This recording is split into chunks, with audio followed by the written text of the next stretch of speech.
Então, voltando aqui à nossa conversa, nós vamos então trazer a questão da linguagem emocional, né? Então, a linguagem emocional, ela nasce, né, da minha pesquisa de mestrado, em que eu busco uma articulação entre a razão e a emoção nos processos formativos docentes nos ambientes telemáticos, como na época eu dizia, mas seria na educação online hoje, né, fazendo uma atualização. E assim, um ponto importante é nesses estudos é o conceito de autopoiese, né, que ele foi forjado por Maturana e Varela, né, Varela faleceu há não muito tempo, né, e o Maturana é um biólogo chileno que é muito importante nos estudos da emoção, né? E junto com Varela eles desenvolvem essa ideia de autopoiese, que é a capacidade que você tem de se reinventar, de se transformar a partir das suas próprias experiências, né? Então é o quanto que este processo de transformação, de transmutação, né? A capacidade humana de transformação e autorregulação, né? Ela pode promover desdobramentos muito importantes para a aprendizagem humana, né? Isso está mais aprofundado no texto, mas enfim. Outro ponto importante que é fundamental que a gente compreenda é o significado, a compreensão que nós temos de emoções, ou das emoções na realidade, né? Então, as emoções, elas são trabalhadas mais densamente no texto, mas as emoções, elas fundamentalmente, elas são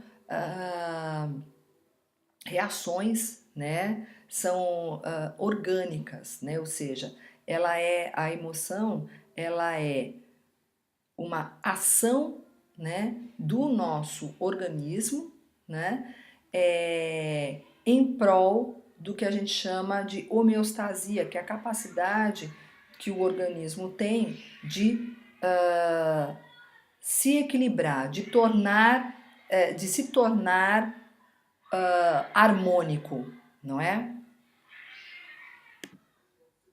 Bom, então, a homeostasia, ela é uma condição, né, do nosso organismo que faz com que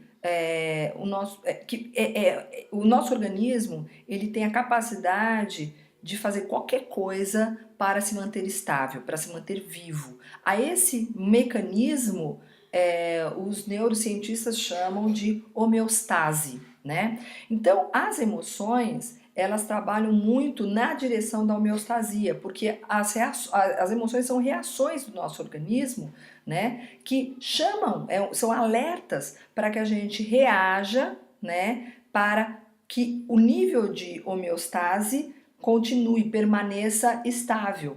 Então, quando você tem uma emoção de medo, por exemplo, né, quando você está correndo perigo e você tem medo, é uma reação do seu organismo para falar, olha, reaja, faça alguma coisa, porque senão você pode ter problemas, você pode sucumbir, você pode, né, você está saindo da sua harmonia, né, orgânica. Então, na realidade, as emoções são muito protetoras, são as protetoras do nosso organismo. Elas são grandes alertas, elas são fundamentais. E a ciência já descobriu que não há a menor condição de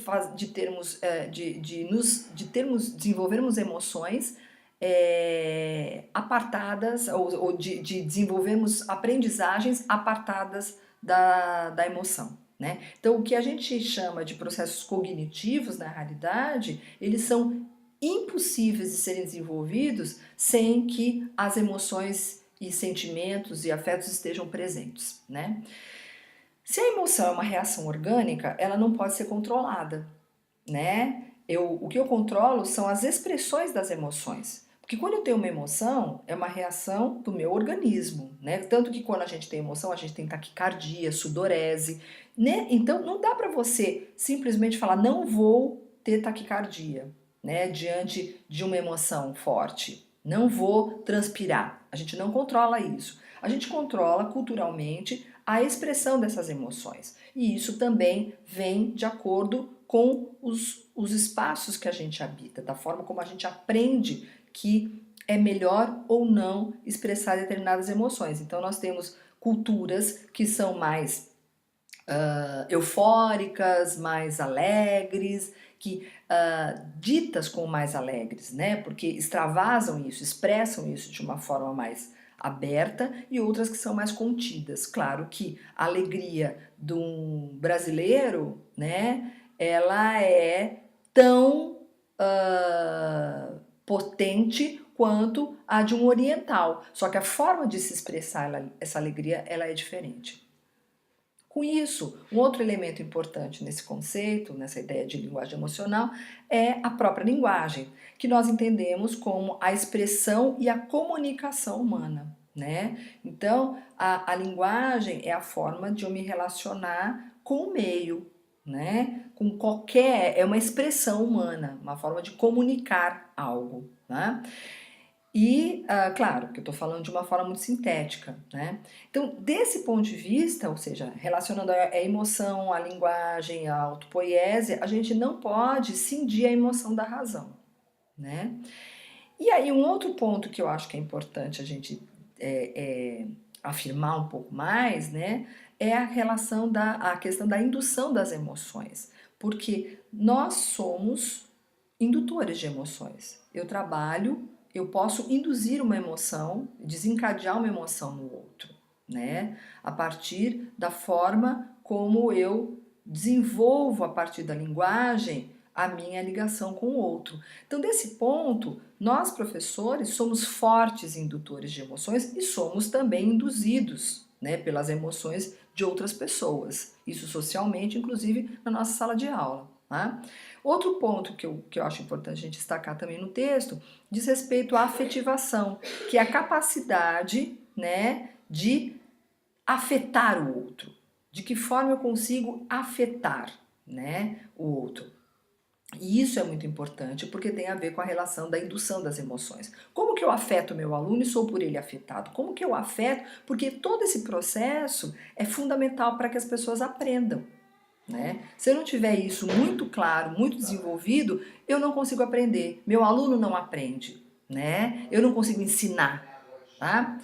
Bom, e por fim, então, o que é a linguagem emocional? A linguagem emocional é, dentro dos meus estudos, né, a capacidade, né, que nós desenvolvemos, né, a potência de intencionalmente interferir por meio da linguagem na emoção e desencadear processos de aprendizagem. Então, eu como professor, eu induzo emoção, né? Eu ciente da minha capacidade de ser indutor, a partir de uma linguagem que ela é emocional, ela é imbuída, né, de sentimentos e de afetos, ela consegue promover no outro, né, desdobramentos para que a aprendizagem ocorra.